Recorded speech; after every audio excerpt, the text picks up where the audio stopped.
সাম্প্রতিক সময়ে ভারতের গণমাধ্যম থেকে শুরু করে বিভিন্ন সামাজিক যোগাযোগ মাধ্যমে বাংলাদেশে হিন্দুদের উপর নির্যাতন নিয়ে গুজবের সয়লাব হয়ে গিয়েছে।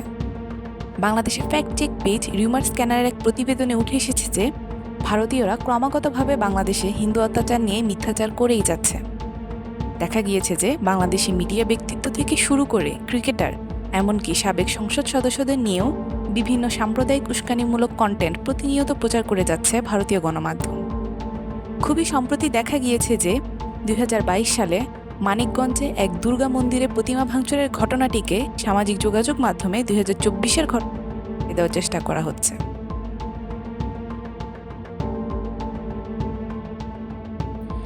এসব গুজবের কারণে ভারতীয় মুসলিমদের উপর হামলার সংখ্যা ক্রমাগত বাড়ছে। এমনকি আল জাজিরার মতো প্রথম সারির সংবাদ মাধ্যমও ভারতের মুসলিম অত্যাচারের বিষয়টি নিশ্চিত করেছে।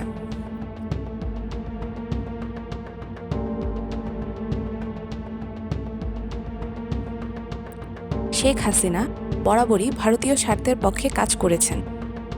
শেখ হাসিনার দীর্ঘমেয়াদী নেতৃত্ব ভারতের জন্য বেশ কিছু গুরুত্বপূর্ণ লাভ নিয়ে এসেছে।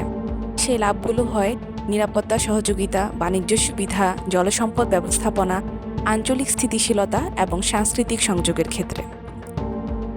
গঙ্গা যমুনা নদীর জল বন্টন এবং অন্যান্য সীমান্ত নদীগুলোর পানির ব্যবস্থাপনায় শেখ হাসিনা সরকারের সহায়ক ভূমিকা ভারতের জন্য অত্যন্ত সুবিধাজনক, এবং এজন্যই নিজ দেশের লাভের জন্য শেখ হাসিনাকে আবার গদিতে বসানোর জন্য মরিয়া হয়ে উঠেছে মোদি সরকার।